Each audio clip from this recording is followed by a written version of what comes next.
FOGMAN Stories, True Ghost Tales. Thanks for clicking on today's video. If you're new here, don't forget to hit that subscribe button so you won't miss any of our spooky stories every week. As you probably know by now, this world is full of strange things that can't always be explained. Some call it the supernatural, some call it spiritual, but whatever the name, it's real to the people who've lived through it. And the story I'm about to share with you in the next few minutes, it's one of those. True, eerie, filled with that haunting sense of fear, mystery, and sometimes even helplessness. But that too is a part of life. So now, let's take a deep breath and step into a world where the line between the living and the dead isn't always so clear.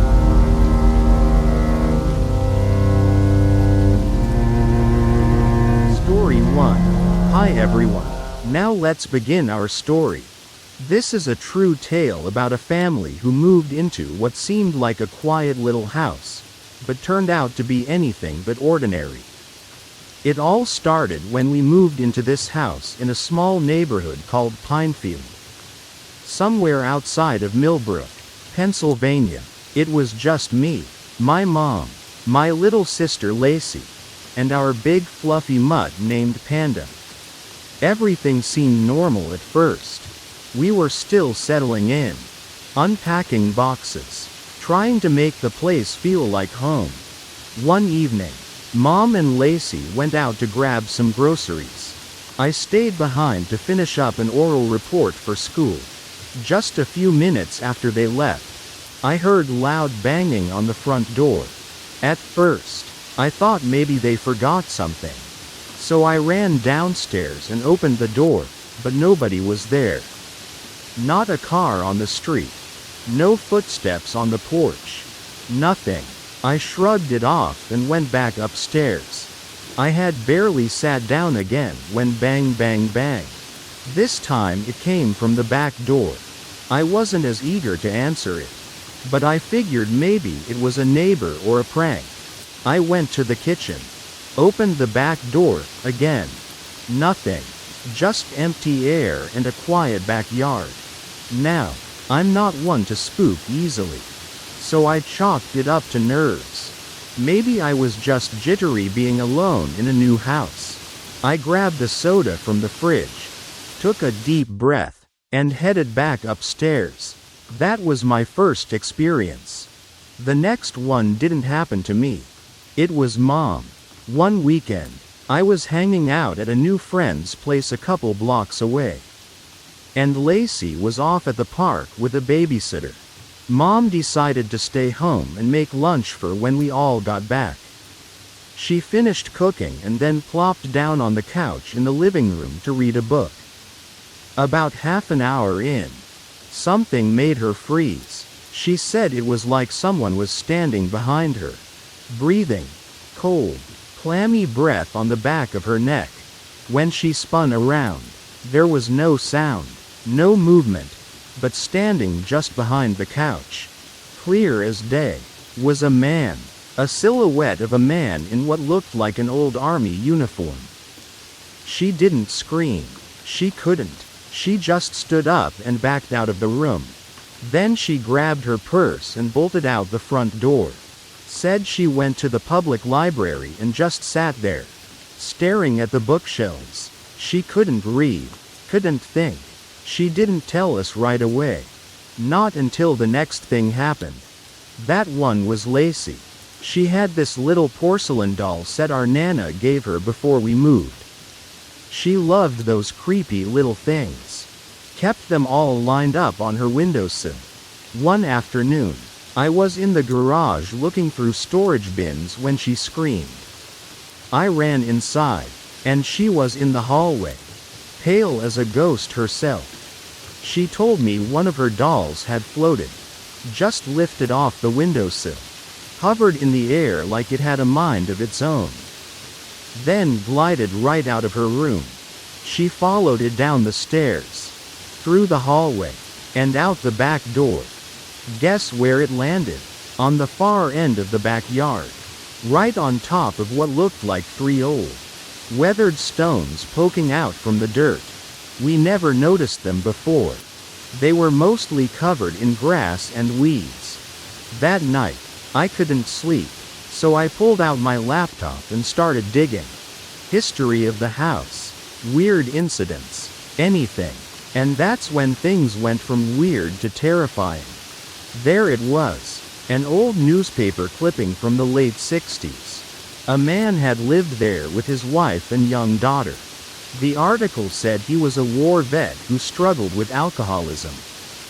One night, in a drunken rage, he killed both of them, buried them in the backyard, then turned the gun on himself. I was just staring at the screen when it happened. My hands weren't even on the keyboard. But the words started typing. Help us. Over and over again. Help US. Help US. Help US. I slammed the laptop shut and ran to tell Mom. We didn't sleep that night. We left the lights on in every room. The next morning, Mom called a local cemetery caretaker, Mr. Howard. She told him everything. He came by, checked the stones in the backyard. Sure enough, he said they were grave markers. Unofficial, just flat stones with faded initials. He made arrangements to have the remains properly moved and buried in the town cemetery, with names and dates if possible. Since then, it's been quiet. No more banging on doors. No more ghosts in the living room. The dolls stay put. The house feels lighter somehow. Like whatever pain was lingering here had finally let go. Rest in peace. Some folks might hear this story and roll their eyes. Say it was just stress. Or the power of suggestion. But I know what we went through. I saw my sister shake with fear. I saw my mom break down in a library. And I saw those words appear on my screen. Whatever you believe, I think some places carry pain. And sometimes, they just want to be acknowledged, heard, put to rest. Thanks for listening to our story. If you liked it, don't forget to like, share, and subscribe to FOGMAN Stories. I'll see you in the next one, and who knows what tale will come knocking at your door next.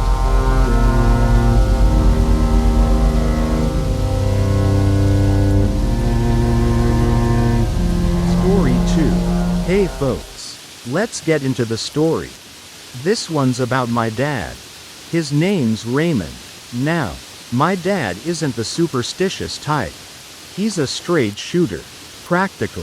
The kind of guy who doesn't talk about ghosts or dreams or anything like that. That's what made this whole thing even creepier. Dad's been living alone for years in this small, kinda run-down house just outside a quiet town in Kentucky. You know the type. Old wooden floors that creak when you walk. Narrow hallways that seem to stretch a little too long in the dark. And that kind of silence that feels heavy. The place itself had a vibe. If you know what I mean. It didn't feel welcoming. Not even to us kids when we came to visit. But to Dad, it was home. It all started one night when he went to bed like usual. Nothing out of the ordinary. But that night, he had a dream. And it wasn't your typical nonsense dream. It was intense, vivid, like he was living it for real. In the dream, he said he felt something heavy pressing down on his chest. Not like a blanket or a pet, I mean something really heavy. Like a full-grown man just lying across him. He couldn't move, couldn't breathe properly, and the pressure just kept getting worse. He said it felt like being trapped under a boulder. The fear was real, not like dream fear, but actual panic. He struggled to push it off and finally, got it off him. That's when it got weird. He said a man, a full-bodied, real man, fell off him and landed beside the bed. Still in the dream, my dad sat up and looked at the guy. wondering what just happened. The guy sat at the foot of the bed, not saying anything. So my dad reached out, put a hand on the guy's shoulder and asked, "You okay, man?" That's when the guy turned his head, and it was him. The man sitting on the bed was my dad. Not a look-alike, not a reflection. It was him. Exactly. Dad freaked out. He jumped back, and then woke up instantly. It was just past 3 a.m. He was sweating like crazy and breathing heavy. First thing he did was call me. His voice was shaky, which honestly scared me because he's usually calm as a rock. He told me everything, every detail. I asked him, "Did it feel like you died or something?" He paused and said, "Yeah, it did. At first, we chalked it up to a nightmare. Stress maybe. But the next night? Same thing. The exact same dream. Same pressure. Same man. Same ending." He said it was like someone pressing rewind on a horror movie and forcing him to watch it again. And it didn't stop. It happened again the night after. And again. For a whole week. It was like a replay on a loop. He said it got to the point where he was afraid to fall asleep.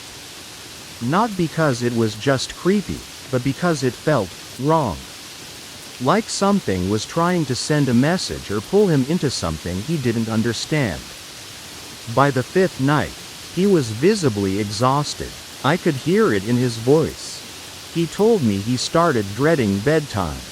He would try staying up watching TV, reading books, anything to keep his eyes open.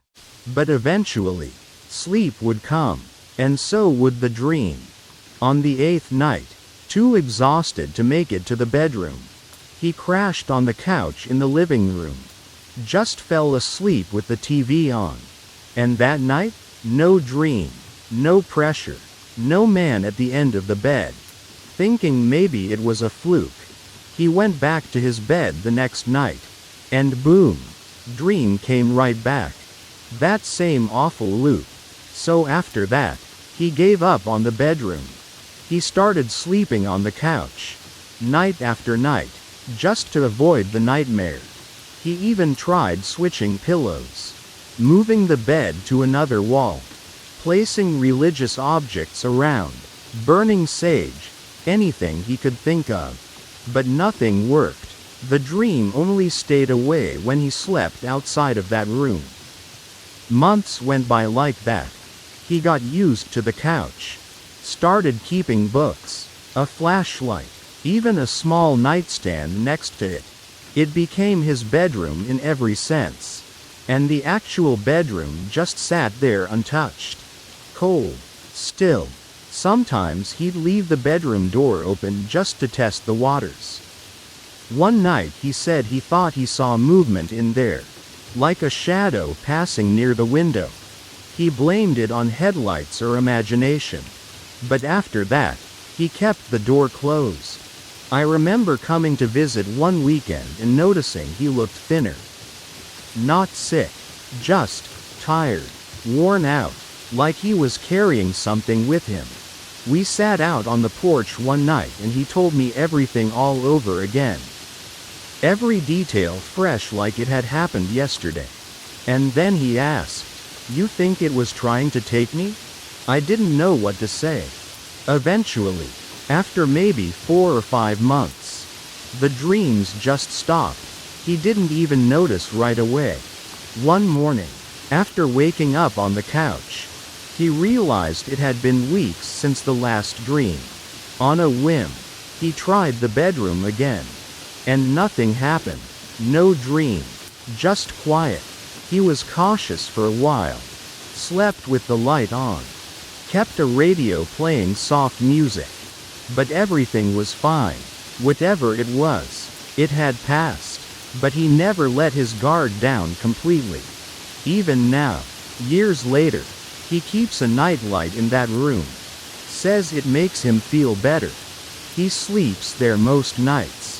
But every now and then, when the wind howls or the house creaks just right, he moves to the couch.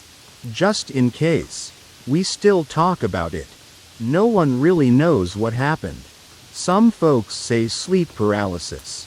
Others think it was a near-death experience. Some even say it was his spirit trying to leave his body. Or something dark trying to get in.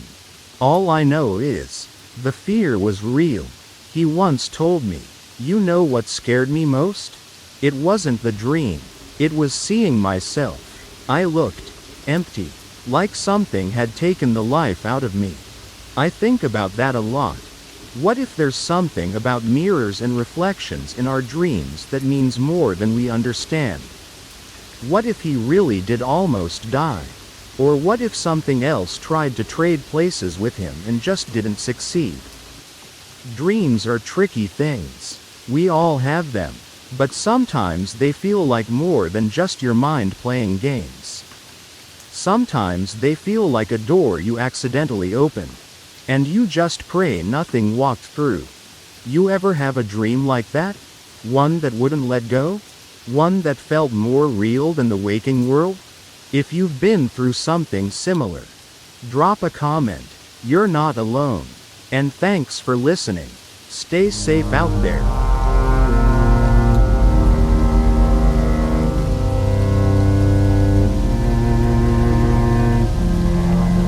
Story 3. Hey friends. Today's story is a bit different, but just as eerie. Have you ever stared at a wall and thought you saw something staring back? Or caught a glimpse of something in the corner of your eye, only to find nothing there? Well, buckle up, because this one's a ride into the strange things our minds, and maybe spirits, let us see. Let's dive in. I don't know about you, but ever since I was a kid, I saw things, not in a, let's call the doctor, kind of way, but in that odd, quiet sense. Like when the hair on your neck stands up and there ain't no wind. My name's Jake, and this happened to me growing up in a small town called Red Hollow, way out in the sticks of Arkansas. Back then, I just thought I had an active imagination. Now, I'm not so sure. Even as a little boy, I remember sitting in my room, watching dust particles swirl in a stream of sunlight. They'd float and twist like tiny spirits dancing in the air. I could sit there for hours just following them with my eyes. Something about them fascinated me, like they were more than just dust. As I got older, I started noticing more strange things. Like, if I stared at a wall for long enough, especially a blank one, I'd start to see patterns shift. Like something was underneath trying to show itself. And then, clear as day, faces would begin to form. One after the other. They'd press out of the wall, like someone was behind it, trying to push through. Sometimes they looked scared. Other times, they looked angry. But they never looked happy. Now, I know how this sounds. But this didn't just happen once or twice. It happened often. Too often for me to just brush it off. Sometimes I'd close my eyes real tight, hoping when I opened them, the wall would just be a wall. And sometimes it worked. But other times, the faces were still there. Watching. Waiting. I didn't tell my parents. Who would believe a kid who says the walls are alive? I didn't want them thinking I was nuts. So I kept it to myself. I'd avoid blank walls. I'd sleep with posters on every inch of my room. But still, at night, I'd catch those faces out the corner of my eye. Moving, shifting, like the wall was breathing. And it wasn't just the walls. You know those little white wisps you sometimes see darting past your vision? The ones that vanish the moment you turn your head? I saw them constantly. I used to think they were just floaters in my eyes. But these things had purpose, movement, intent. One night, I was in the living room late. Everyone else had gone to bed. And I was watching TV with the sound low. Out the corner of my eye, I saw one of those wisps, only this time, it didn't vanish. It hovered by the hallway, just floating there. I turned my head real slow, expecting it to be gone. But it stayed, a little puff of white light, just hanging there like it was watching me. I blinked. It was still there.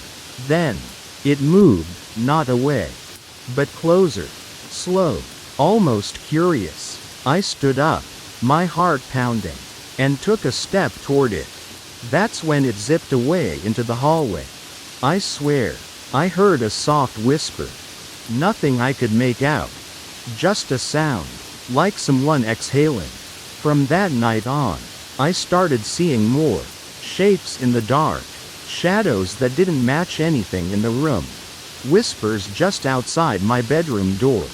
And always those faces in the wall. One afternoon, I was home alone. The sun was shining through the kitchen window, and I found myself staring at the light beams again, like I used to when I was a kid. The dust floated peacefully, and I felt calm. But then, the room got cold, real cold. My breath fogged up. I looked down the hallway, and there, in the dim light, a face peeked out from behind the corner. Not human. Its features were smeared, like someone had tried to paint a face but got the details wrong. It ducked back as soon as I saw it. I ran. I didn't even stop to grab my keys. I just ran outside and sat on the porch until my mom got home. I wish I could say things got better, but they didn't. The older I got, the more intense it became. And not just at home. In school, I'd zone out during class, and suddenly the whiteboard would ripple like water. Faces would push out, just like at home. I'd blink and shake my head, and everything would go back to normal. There was this one time in the library. I remember clear as day. I was about 17. I'd found a quiet corner to read, facing a blank wall. Big mistake. After a few minutes, I noticed the air got thick, heavy, like trying to breathe through syrup. I looked up, and the wall had changed. It wasn't blank anymore. It had dozens of faces pushing outward, some screaming, some laughing, all distorted like they were underwater. And then I heard a voice, right next to my ear. "Why can you see us?" I jumped up so fast. I knocked over my chair. No one else reacted. It was like I was the only one who heard it. Eventually, I started looking into it. Not in a scientific way, more like spiritual forums. Stories from people who'd seen similar things. That's how I found out I wasn't the only one. There were others. People who saw faces in walls, or figures in mirrors, or white wisps in the corners of their eyes. Some believed it was spiritual sensitivity. Others said it was a glitch in the brain. But one comment stuck with me. Someone wrote, "Maybe the walls remember. Maybe what we see is what used to be, or what's still trying to be." I don't know what I believe, but I can't deny what I've seen. And if you've ever looked at a blank wall and felt like it was looking back, you're not alone. So yeah, that's my story. Maybe it's weird, maybe it's nothing, or maybe there's more going on around us than we realize. Sometimes, I still catch those faces, still see those wisps, but now, I don't run, I just watch, and sometimes, they watch back. Thanks for sticking around till the end. If you've ever experienced anything like this, or even if you haven't, leave a comment. Let's talk about it. And don't forget to like and subscribe for more true ghost stories. Right here on the channel. Until next time, keep your eyes open.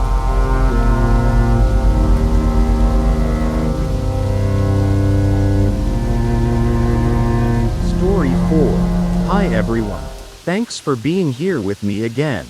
Now let's get into our fourth story. Okay? This one. It's not the longest, but it's definitely one of the creepiest I've ever told. And the thing is, it all started with what seemed like just a bad dream. But it turned into something way more real. Way more chilling. So yeah, let's begin. It started one night, when I woke up from this terrible dream. I still remember the feeling more than the details, like I had been falling through darkness. Hearing whispers all around me. And something cold was brushing against my skin. I woke up with my heart racing. Breathing fast, like I'd just been running from something. My sheets were soaked with sweat. So I sat up in bed, trying to calm myself down.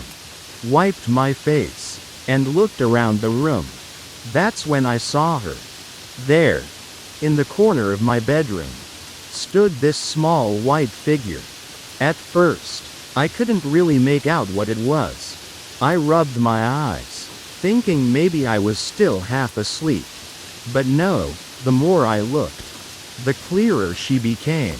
A little girl, pale dress, long hair, just standing there, not moving. Her head was slightly tilted like she was curious. Or confused. She didn't have a face I could see clearly. But I swear I could feel her eyes on me. Like they were drilling into my soul. It wasn't just spooky, it was paralyzing.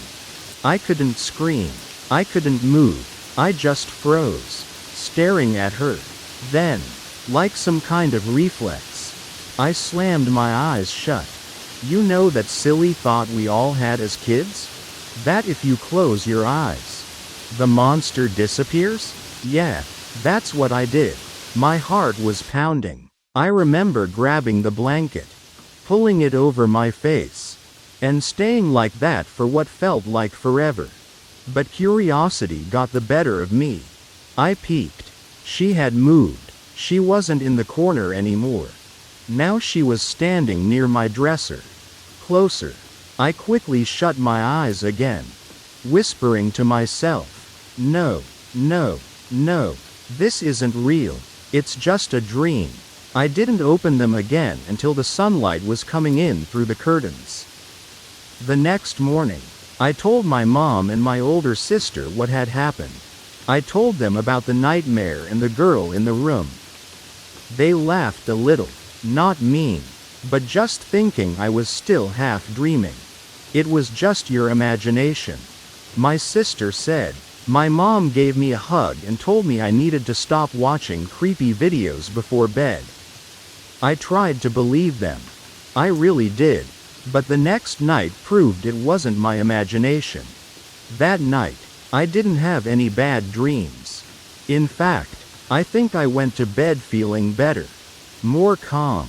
But around 2:30 in the morning, I woke up out of nowhere. Not because of a sound or anything, but because of a feeling. My body's weird like that. It just knows when something's off. Like, there's a shift in the room. The air feels heavier, colder. My chest gets tight. My skin gets this weird tingling feeling. Like tiny static shocks. And there she was. Same girl. Same pale dress. Same creepy stillness. This time, she was at the foot of my bed. I wanted to scream. I wanted to run to my mom's room. But I couldn't move. I closed my eyes again. Just like the night before. But this time, I started to cry a little. Not loud. Just quiet tears.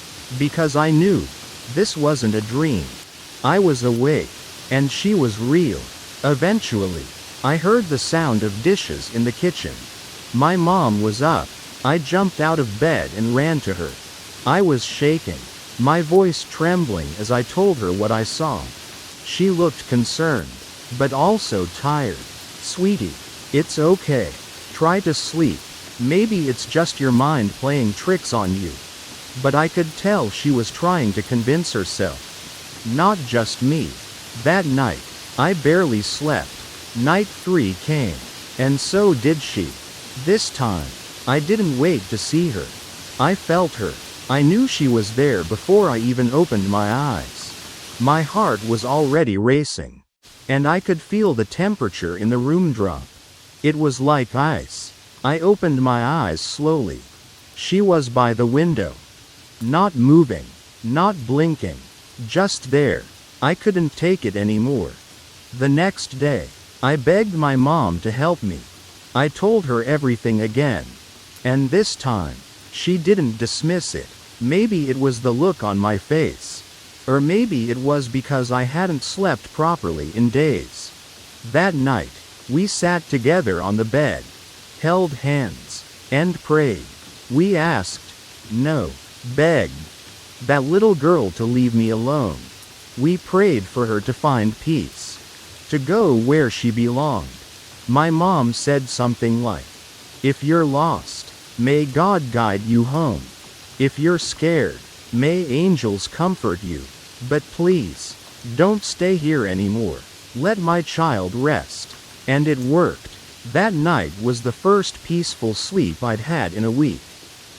No girl, no cold air, nothing. Just silence. Weeks passed. Then a couple months. I started feeling better. My appetite came back. I could laugh again. But then, something strange happened. One night, I was lying in bed with my mom. We were watching some old movie. Just about to fall asleep, when we both heard it. A voice. Soft. Whispery. Right next to the bed. Okay. That was it. One word. But it chilled us to the bone. We sat up instantly. My mom asked, did you hear that? I nodded. Yeah. Was that you? No, she said. Was it you? No.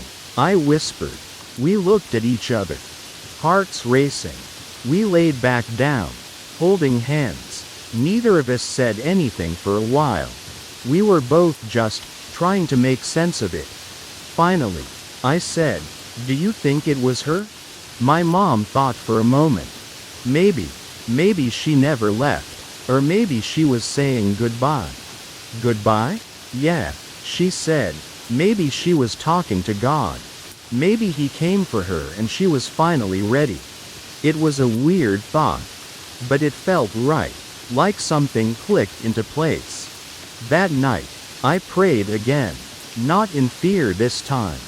But with gratitude. I told her I hoped she was okay. That she deserved peace. And I hoped she found it. I told her I forgave her for scaring me. And I hoped she forgave me if I ever made her feel unwanted. Since then, nothing. No whispers. No figures. No nightmares. But every once in a while, when the night is especially quiet, I get this little feeling. Like someone's watching. But it doesn't scare me anymore. It feels gentle. Like she's just making sure I'm alright. I still don't know who she was. Why she picked me. Why she stayed so long. But I do know this. Not every spirit means harm. Some are just lost. Some are looking for someone to notice them. To listen. To pray for them. And maybe, just maybe, that's all they need. Thanks for hanging out with me for this story. If you liked it, don't forget to subscribe and stay tuned. Because trust me, there's always another story waiting to be told.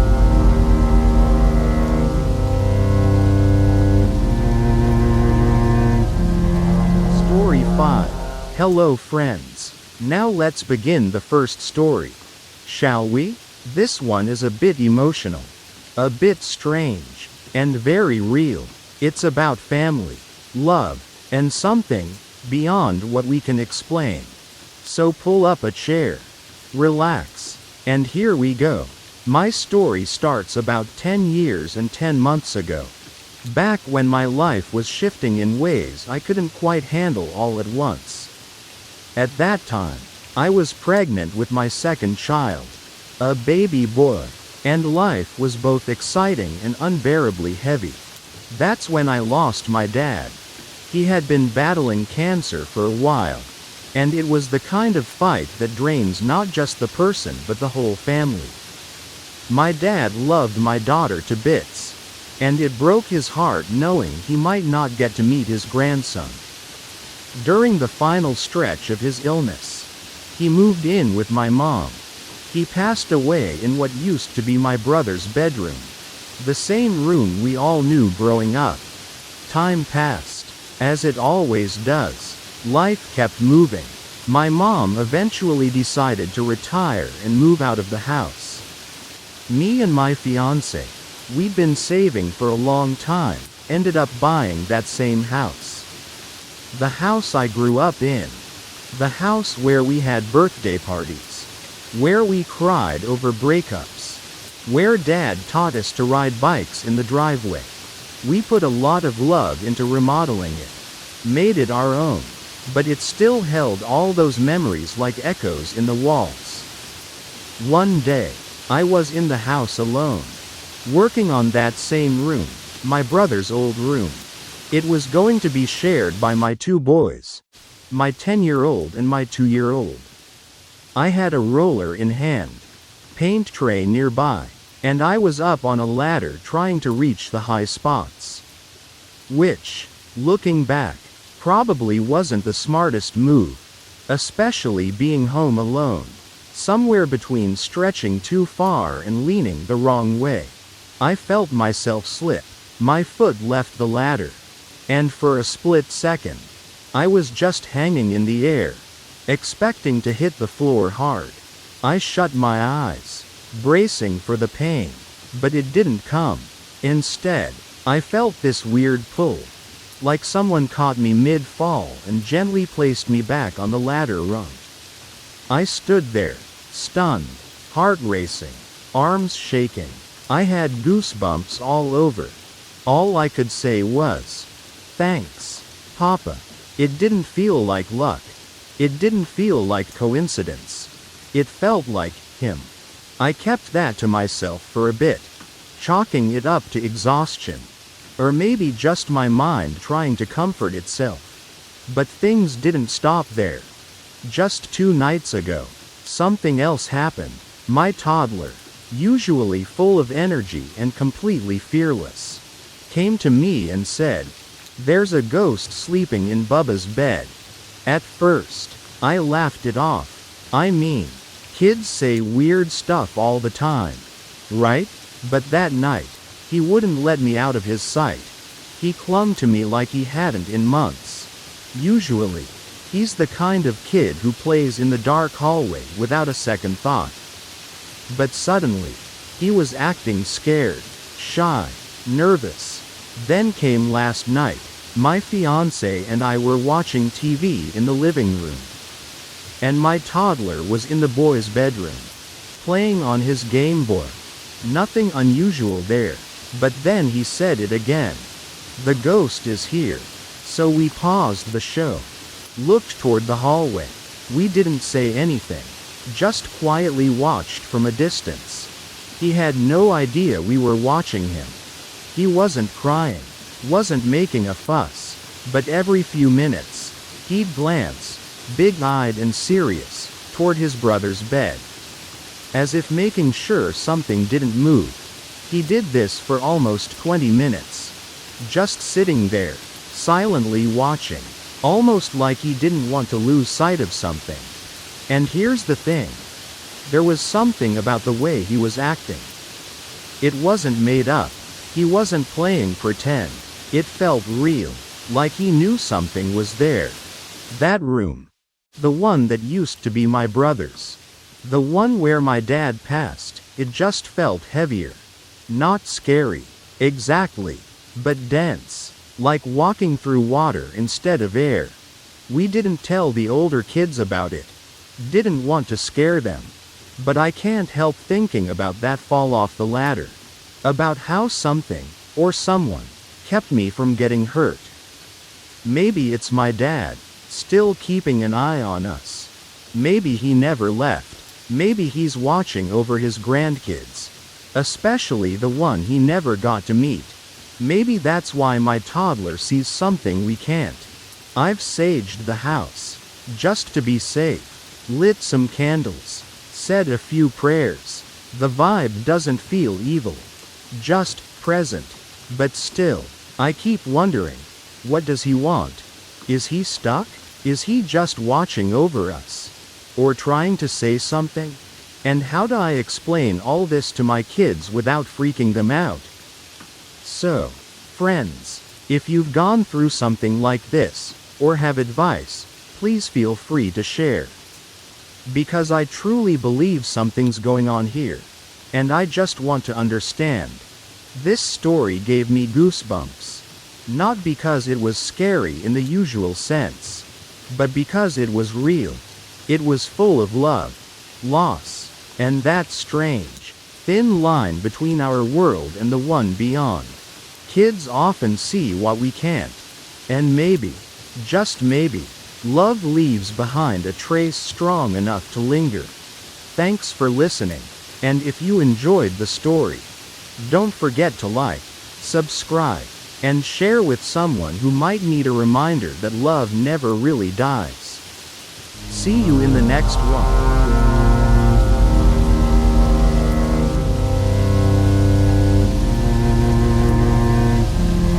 Story 6. Hi everyone. Welcome back to the channel. Alright, so here we go. Let's jump into today's story. This is a true one. And it happened to me and my little cousin a few years back. I was babysitting her one evening. And I thought it'd be just another regular night. But no. Something really strange happened. And I still haven't forgotten it to this day. It all started at my Aunt Maggie's house. Her and Uncle Dave had a dinner event that night. Some fundraiser for his work. So they asked me to come over and babysit their daughter. My cousin Lily. Lily was 4 back then. A quiet but funny little girl who loved animals and cartoons. I'd babysat her before and never had any issues. That evening went like any other. I gave Lily some chicken nuggets and apple slices. She watched her favorite cartoon for a bit. And then around 8:30 I got her ready for bed. Her room was soft and colorful, walls painted light purple. Glowing star stickers on the ceiling. And her stuffed animals lined up along the edge of the bed.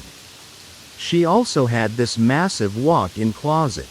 I remember thinking it looked more like a tiny guest room than a closet. After tucking her in, I made my way back to the living room, flopped on the couch, and turned on the TV. I think it was an old rerun of some crime show. I had barely made it through the intro when I heard it, Lily screaming. It wasn't a sleepy whimper or a scared mutter, it was a full-blown, terrified, high-pitched scream that made my heart jump out of my chest. I bolted down the hall. When I opened her door, she was sitting up in bed, her little face red and soaked with tears. "What's wrong, Lily? What happened?" I asked as I sat beside her. She pointed at the closet and said, through broken sobs, "The boogeyman, he came out." I froze for a second. I remembered being afraid of the boogeyman as a kid too. But there was something about the way she said it. She wasn't just scared. She looked horrified. I rubbed her back gently. "There's no boogeyman, sweetie. Maybe you had a bad dream. I'll check the closet, okay?" I walked to the closet and opened it. It was dark, so I flicked on the light. Nothing. Just her toys. Some boxes. A few dresses hanging neatly. I smiled and turned around. "See? Nothing here. You're safe, Lily." She nodded, still sniffling. I told her I'd leave the closet light on for her, just in case, and gave her another goodnight hug. Back to the couch I went. But this time I didn't feel so relaxed. I turned the volume down low and listened. And sure enough, less than half an hour later, another scream. Same voice. Same terror. This time when I got to her room, Lily was curled up under the covers. pointing again at the closet. "He's in there again," she cried. He was standing in the corner and watching me.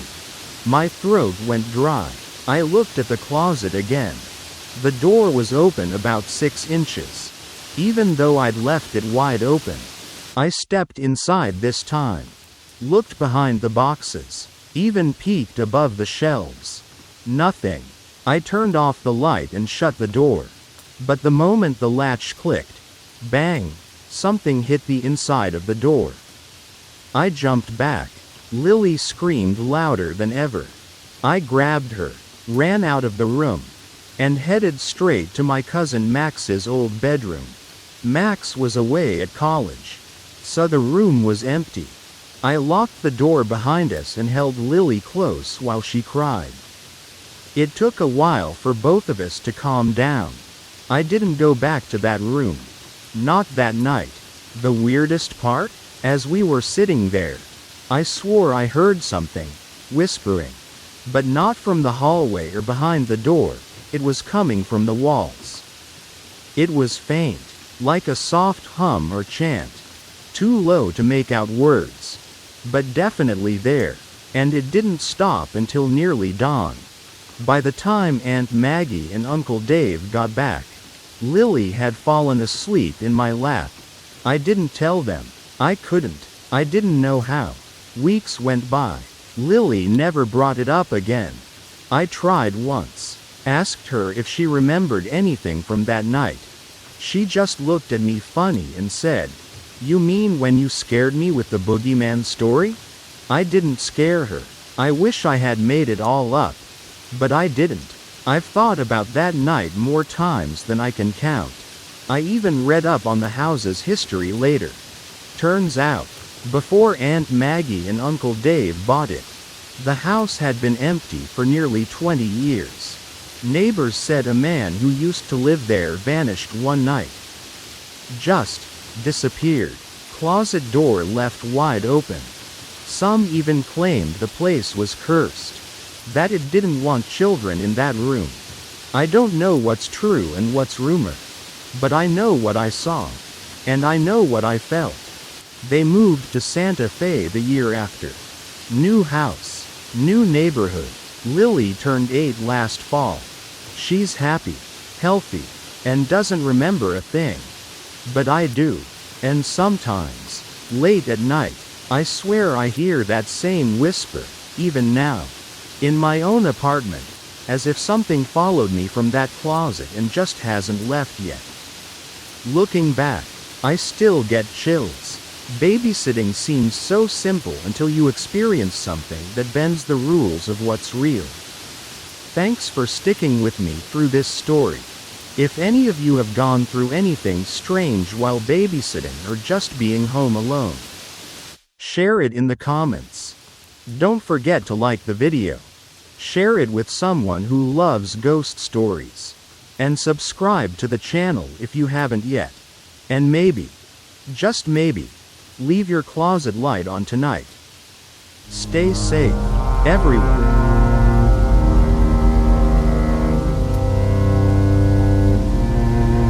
Story 7. Hi everyone. Welcome back to the channel.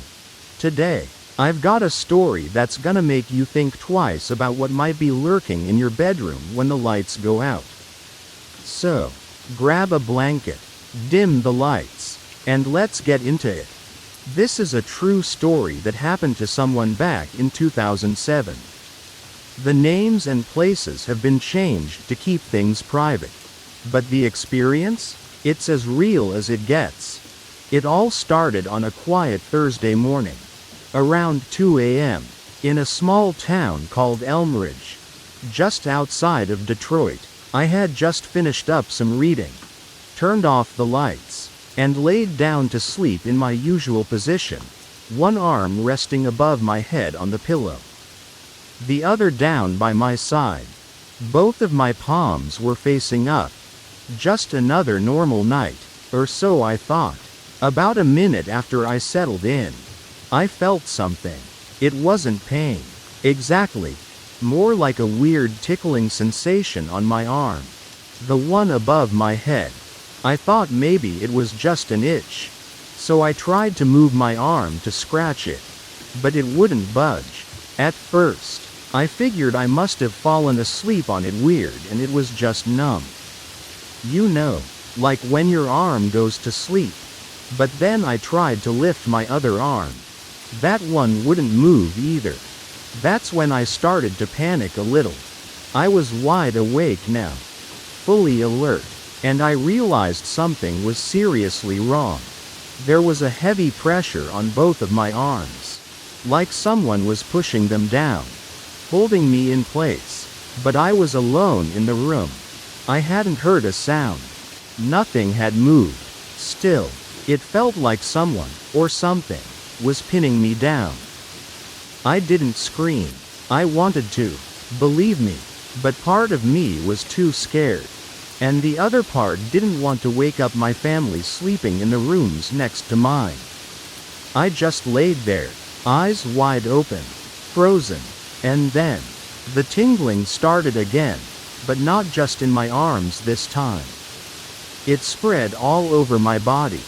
My skin felt like it was crawling. Like I had a million tiny bugs under my skin. And then, it got weirder.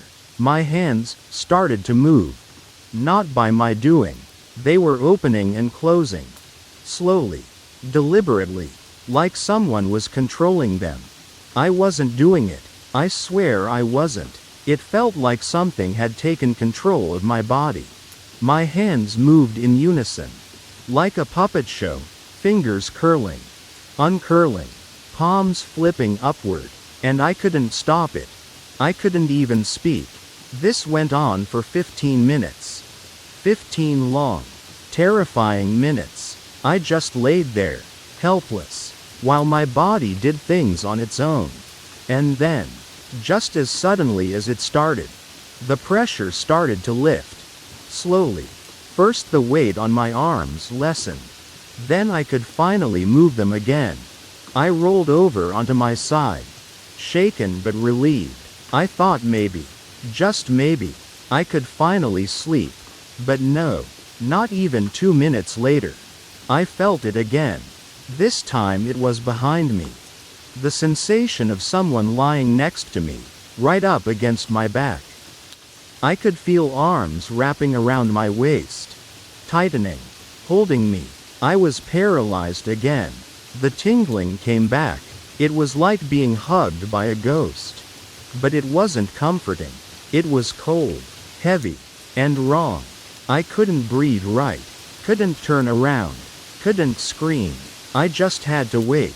After about 2 minutes, the feeling faded, like whatever it was just let go. And then, it was gone.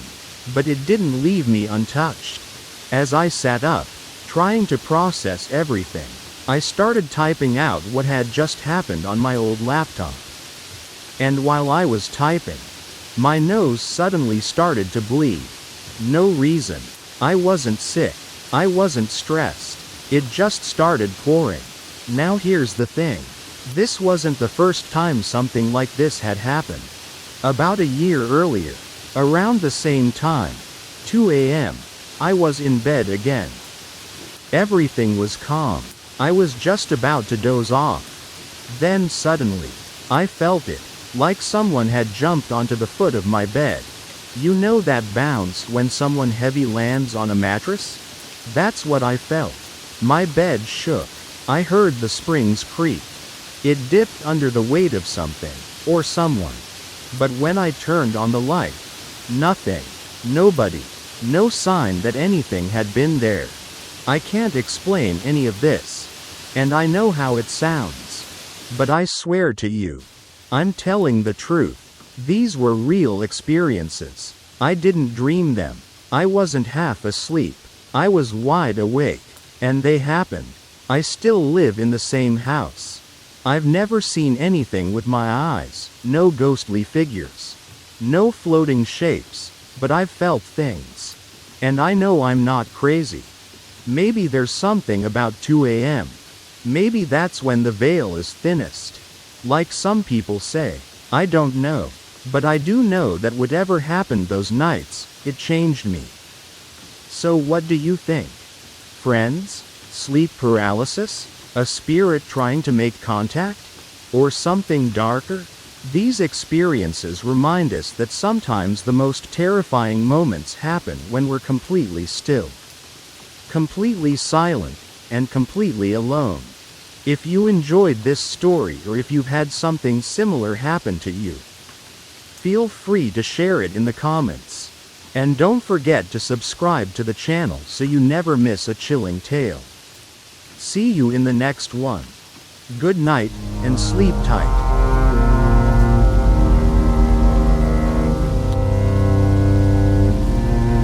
Story 8.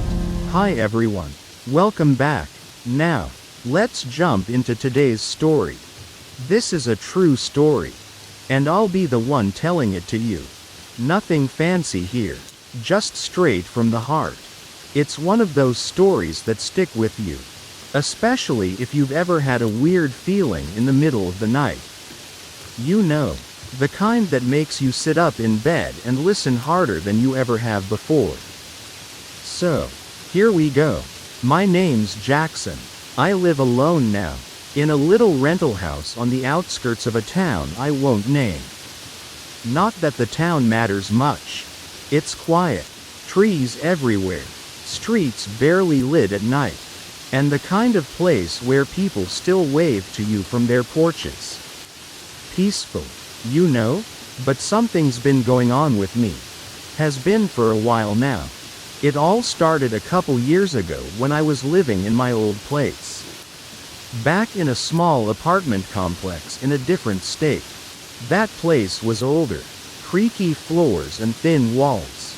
Nothing unusual, really, but the nights were different. I kept waking up at 3 o'clock in the morning. Not once or twice. I mean every night for a stretch of time. Right at 3 a.m.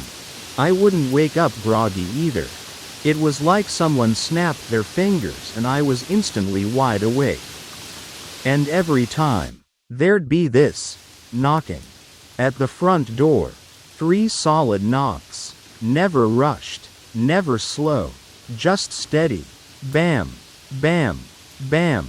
At first, I thought it was a prank. You know, some kid in the complex playing around. But when I opened the door, nothing. No one. Not a soul. I even checked the peephole before opening the door a few times. Nothing there either. Just stillness. But the worst part wasn't the knocking. After maybe a week of this, I started seeing something. A figure. Every time I'd wake up at 3 a.m. He'd be there. Not at the door, but standing at the foot of my bed. It was always a man. Or at least the shape of a man. Tall, dark, and just wrong.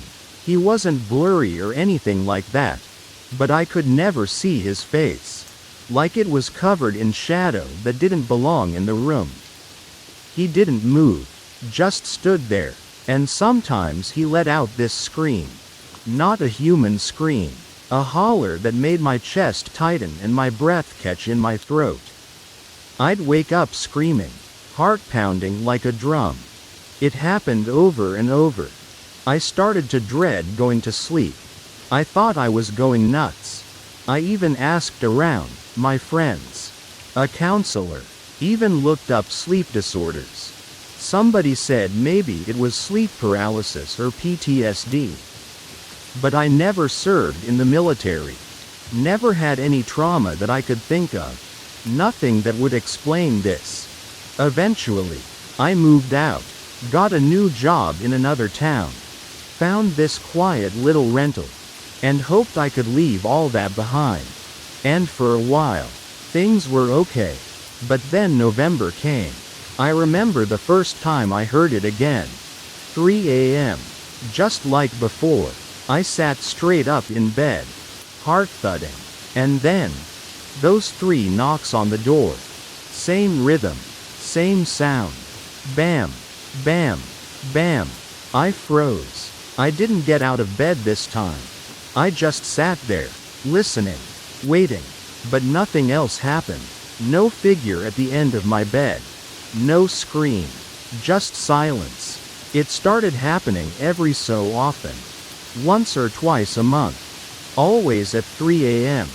Always the same knock. But the figure never came back. At least, not yet.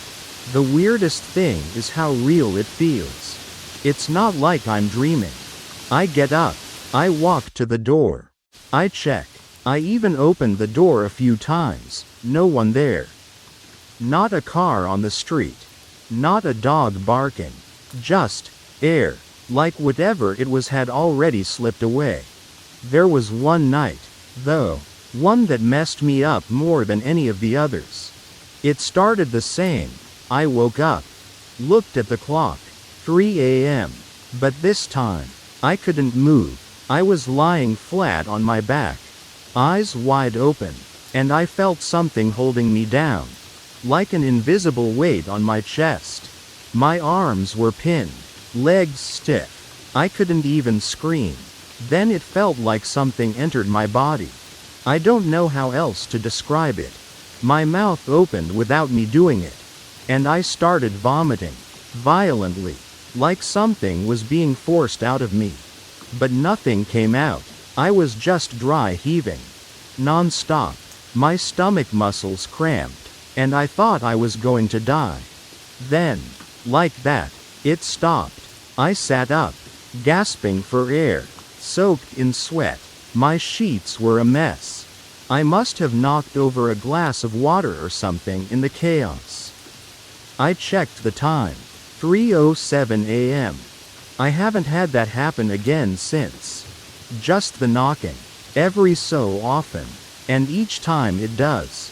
I lie there, holding my breath, wondering if the figure is going to come back. But it hasn't. Not yet. Sometimes I think maybe it's a spirit. Maybe it's trying to warn me about something. Other times, I feel like it's trying to get in. Like it wants back inside the house. Or me. Maybe it never really left. Anyway, that's my story. What do I think about all this? Well, I don't think it was just nightmares. Not after so many times. Not when I was wide awake.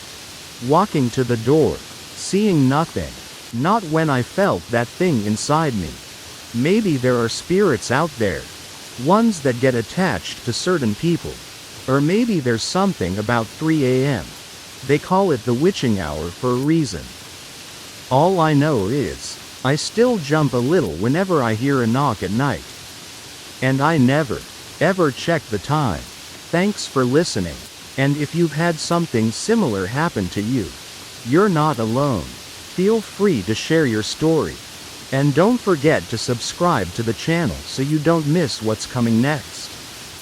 Take care, and be safe out there.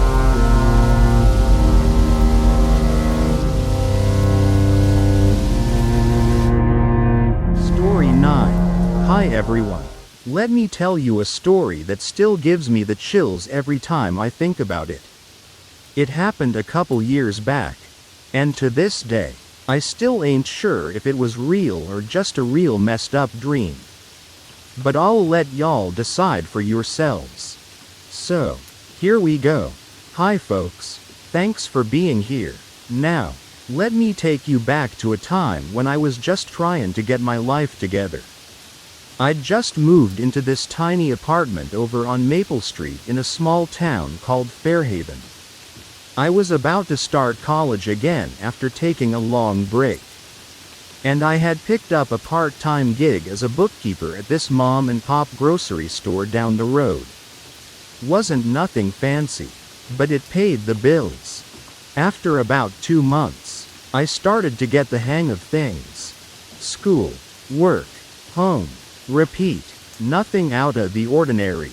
The apartment was small, with squeaky floors and a heater that made more noise than warm. But it was mine. I had this old couch I found at a yard sale, and a rickety little coffee table I fixed up with wood glue and prayers.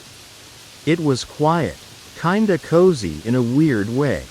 One night though, things change. It was a Wednesday, I think. I had pulled an all-nighter studying for a big exam. The kinda one you can't afford to mess up. I remember the sun was just starting to peek through the blinds when I finally crashed into bed. My first class wasn't till 1 in the afternoon, so I figured I could catch a few hours of sleep. I laid on my side, arm under the pillow, staring at my open closet across the room. The door was a little crooked on the hinges, and it always creaked when you opened it, but it was shut tight that morning. Wasn't thinking much, just felt that dead weight of exhaustion pulling me under. But then, I felt something, like a little movement down near my legs. I cracked open my eyes, and there it was, a cat. A small, orange ginger one, about the size of a kitten. I don't own no pets, and I sure as hell didn't let any in. But there it was, moving slow around my legs. Now here's the creepy part. I couldn't move. Not one bit. My whole body felt like it was glued to the bed. Like something was sitting on me from the inside. I tried to shift, to lift my head, to do anything. But no. All I managed were these short, twitchy jerks. I wanted to yell, call out, but my voice wouldn't work either. Just weak little moans that went nowhere. The cat kept circling my legs, acting like it was looking for a way under the covers. Something about it felt wrong. Real wrong. Not evil, exactly, but not normal. Like it wasn't supposed to be here. Like it was just wearing the shape of a cat to mess with me. I kept trying to block it, to stop it from getting under the blanket. But it was hard, real hard. Felt like fighting underwater. And then it found a spot I didn't cover fast enough. I watched as it slinked under, and my heart just dropped. I panicked. That gave me just enough strength to free my arm. But the second I did, something grabbed my wrist and slammed it right back down beside my head. I swear I could feel fingers. Cold, thin fingers. Then I saw it. The closet. Smoke. Thick, black smoke was pouring out from under the door. It curled like it was alive. My fear turned into anger real quick. I pushed, fought. Don't know if I broke free 'cause I was strong or 'cause the thing let me go. But I was up in a flash, running straight for that closet. I grabbed the handle, yanked, pulled, but it wouldn't budge, locked tight. Then, that laugh, that awful, twisted, echoey laugh. It didn't come from the room. It came from inside my head. It made me dizzy. I stumbled back to the bed and sat down, trying to breathe, trying to understand, and that's when I saw it. A dark spot, up in the right corner of my room. Like ink in water, spreading fast, too fast. It came toward me and everything went black. When I woke up, I was back in bed. Everything looked normal. No smoke, no cat, no dark spots. The clock said it was just past 8 a.m. I checked the closet. Just clothes and boxes. Nothing seemed out of place. I sat there a long while, trying to figure out if I had just dreamt the whole thing. But it felt real. Too real. I even looked around the floor for fur. For paw prints. Anything. Eventually, I told myself to shake it off. Just a weird dream from too much stress. Right? I laid back down, staring at the ceiling. Told myself to sleep. Needed rest. But I couldn't stop thinking about that damn cat. A few minutes passed. I started to calm down. My eyes were finally starting to droop again. Then, out the corner of my eye, right side of my head, that same orange cat, walking slow, right by my pillow. Before I could react, I felt its tail brush against my chin. I shot up like a rocket. heart slamming against my ribs. The room was empty. Again. I walked around the apartment. Checked every corner. Even opened the fridge for some reason. Nothing. Not a sound. Not a sign. But I know what I felt. That tale. It was real. That whole day. I couldn't concentrate. I kept looking over my shoulder, expecting to see that cat again. That night, I slept with the lights on, and the closet door tied shut with an old belt. I never saw the cat again after that, but the feel of its tail, soft and real as anything, that stayed with me. It's weird how one tiny thing can haunt you for so long. And to this day, I still don't know what the hell happened that morning. Maybe it was sleep paralysis. Maybe it was stress and exhaustion mixing with my imagination. But I've had sleep paralysis before. And it was never like that. Whatever it was, it got under my skin. It knew how to mess with me. And I'll never forget the way it laughed. That laugh still echoes in my head sometimes. Late at night, when the house is quiet. Thanks for listening, y'all. And hey, if you ever feel something brush against you when you're alone in bed, maybe check under the covers. Just in case. If you liked the story, feel free to subscribe to the channel. We've got a lot more real, creepy stories coming your way. Stay safe out there.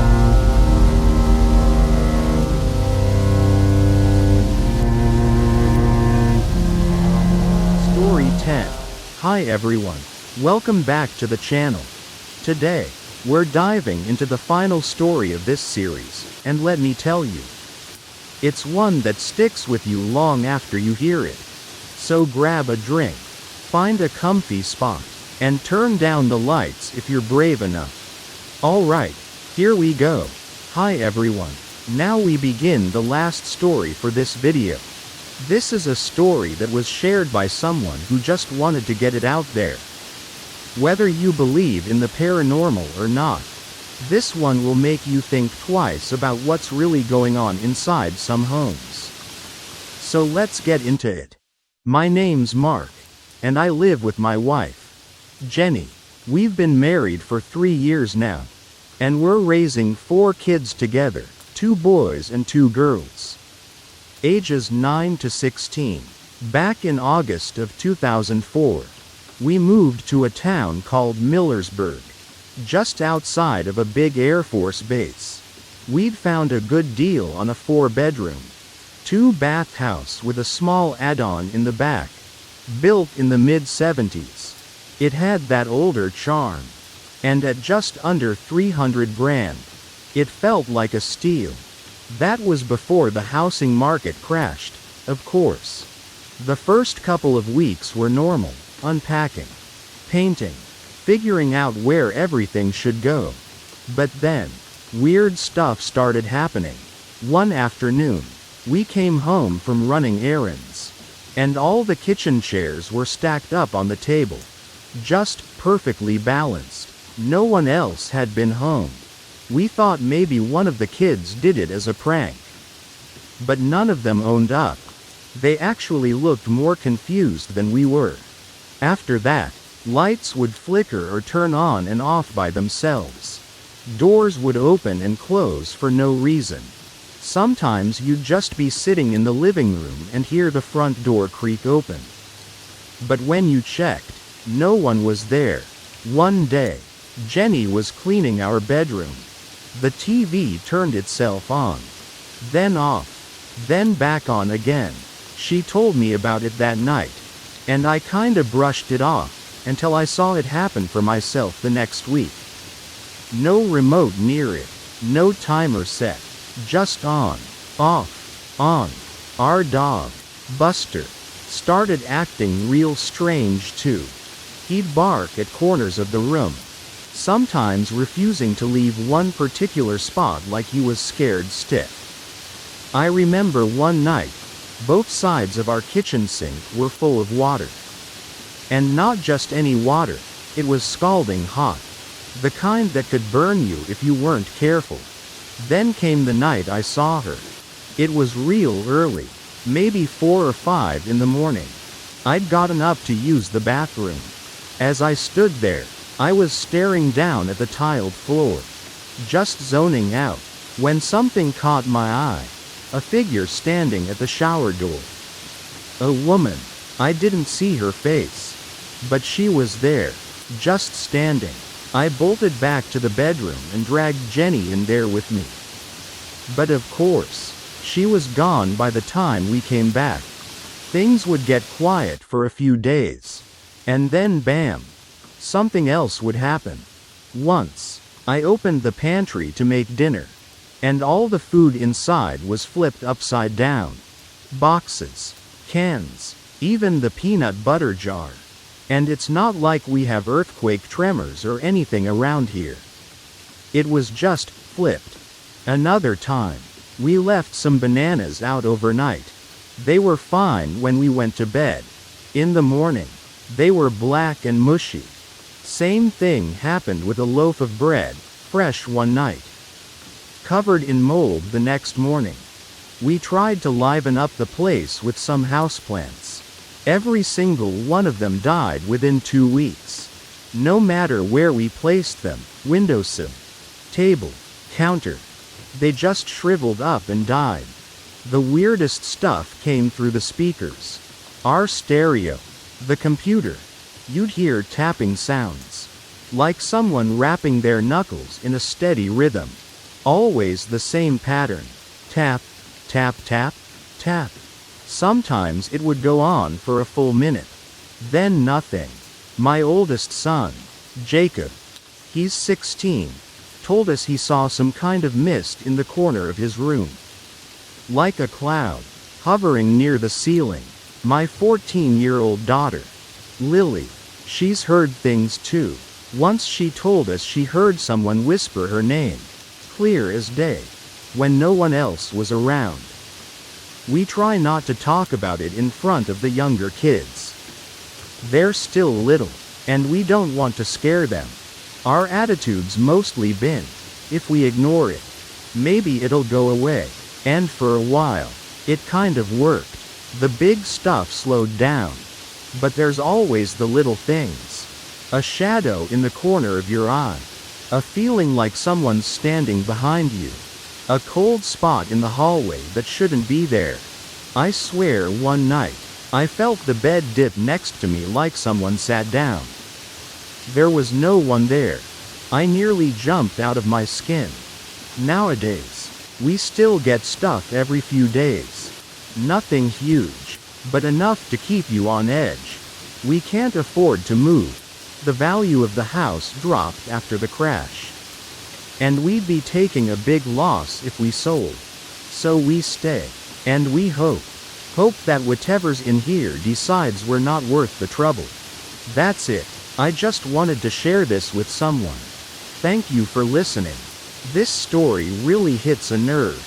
It's not just about the scary moments, it's the idea that something's lurking in your home. A place where you're supposed to feel safest.